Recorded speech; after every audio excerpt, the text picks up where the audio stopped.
BNP chairman Tarique Rahman বলেছেন, বিএনপির দেশ পরিচালনার অভিজ্ঞতা আছে, সেই অভিজ্ঞতাকে কাজে লাগিয়ে বিএনপি রাষ্ট্র পুনর্গঠনের কাজে হাত দিতে চায়।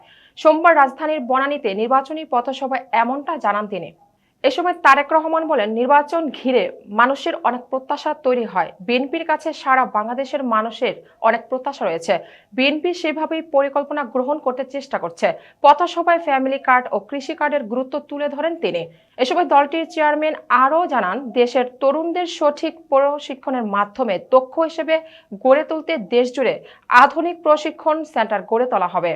এর মাধ্যমে তারা যেন দেশে এবং বিদেশে সম্মানজনক কাজ করে স্বাবলম্বী হতে পারে এবং দেশের বেকারত্ব ঘুচাতে পারে।